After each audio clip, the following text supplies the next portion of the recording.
SRM நிர்வாகமும் பச்சைமுத்தும் வந்து இது வந்து மிரட்டலுக்காக அவர் வந்து இப்படி எங்களை பண்ணிருக்கிறாரு, மிரட்டுறாரு அப்படின்ற மாதிரி தான் பதில் அளிச்சிருக்காங்க. ரெண்டாவது எங்களுக்கும் அவருக்கும் தொடர்பு இல்லை, அவரை வந்து கட்சியை விட்டு நீக்கிட்டோம் அப்படின்லாம் சொல்லியிருக்காங்க.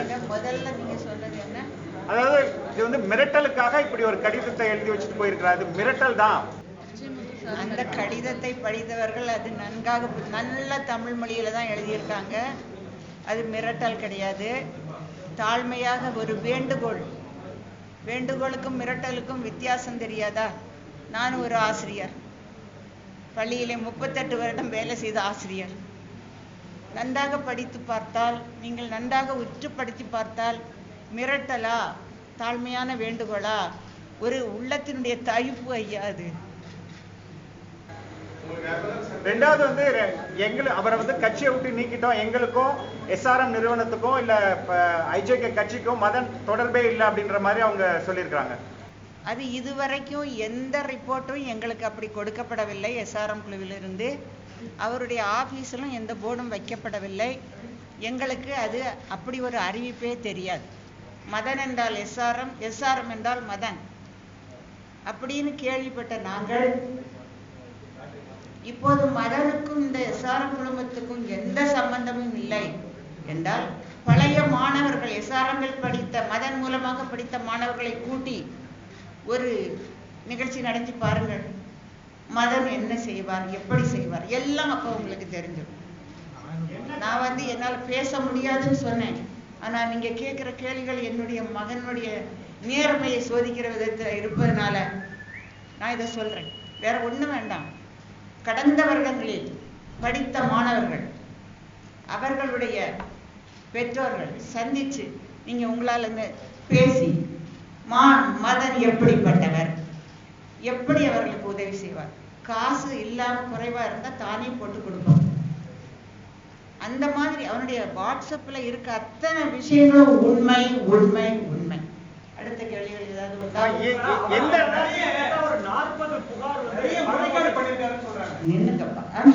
சொல்லுப்பா. இப்ப நான் இப்ப சொன்ன விஷயமே அதுக்கு உனக்கு ஆன்சர் ஆயிருக்கும். ஆனாலும் நீ கேட்கிற சொல்லு. இல்ல இவர் சொல்லு. அவர் மேல நிறைய முறைகேடு பண்ணிருக்காரு, நிறைய காலேஜ்ல சீட்டு வாங்கியிருக்காருன்னு சொல்லிட்டு நிறைய பணத்தை வந்து முறைகேடா வந்து கையாளல் பண்ணியிருக்காருன்னு சொல்லிட்டு நிறைய குற்றச்சாட்டுகள் அவர் மீது வருது. அதை பத்தி அதாவது இந்த வருடம் தானப்பா வந்திருக்கு, இதுக்கு முந்தின வருடங்கள வந்திருக்கா? நீங்க கேள்விப்பட்டிருக்கீங்களா, எழுதியிருக்கீங்களா? மதனை பற்றி ஏதாவது உங்களுக்கு எழுதப்பட்டிருக்கீங்களா இதுவரை? இல்லை, நிச்சயமாக இல்லை. டெய்லி நான் ஹிந்து தினமலர் தினத்தந்தி படிக்கக்கூடியவர், ஒரு நாள் கூட இல்லை. இந்த வருடம் நீட் எக்ஸாம், அதனாலதான் இவர் ஐஜேகே பார்ட்டியை விட்டு, கட்சியை விட்டு, எங்களுடைய ஸ்தாபனத்தை விட்டு இந்த பையனை நான் நிரந்தரமாக நீக்குகிறேன் என்று ஒரு போர்டு, ஒரு தகவல் பிரஸ் கிளப்பை கூப்பிட்டு கொடுத்திருந்தால் இன்று என்னுடைய மகனுடைய நிலை இப்படி இருக்குமா?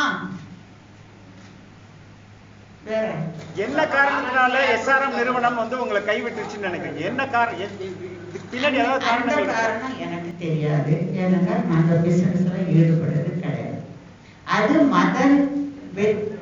மதன் கடத்தப்பட்டானா, அச்சுறுத்தப்பட்டானா, இந்த கேள்விகளுக்கெல்லாம் விடை கிடைத்து நம்முடைய போலீஸ் அதிகாரிகளும் எடுக்கின்ற பகிரங்கமான அந்த முறைகள் எல்லாம் செயல்பட்டு வெற்றி அடைந்தால் என்னுடைய மகனே அதை உங்களுக்கு விளக்குவார். உங்களுக்கு அப்படி ஒரு சந்தேகம் இருக்குதாமா, என் பையனை யாரும் எஸ்ஆர்எம் நிறுவனத்தை சேர்ந்தவங்க கடத்திட்டு போயிருக்காங்க அப்படின்ற மாதிரி? அப்படியெல்லாம் நான் நினைக்க மாட்டேன். வேந்தரை எங்களுடைய வீட்டில் வைத்து பூஜிக்கக்கூடிய பையன் என் பையன். இந்த பணம் புகார் கொடுத்திருக்காங்கல்ல, இந்த பணத்துக்கெல்லாம் எஸ்ஆர்எம் குழுமம் தான் பொறுப்பேற்கணும்னு சொல்ல வரீங்களா? அதற்கு இதுக்கு சம்பந்தம் இல்லைன்ற மாதிரி இந்த வருடத்துல ஏதோ 102 மாணவர்களா அந்த சீட்டுக்கு கொடுக்கப்பட்ட பணம் அந்த வாட்ஸ்அப் கடிதத்துல எஸ்ஆர்எம் குழுமத்திடமும் எம்ஜிஎம் குழுமத்திடமும் உள்ளது.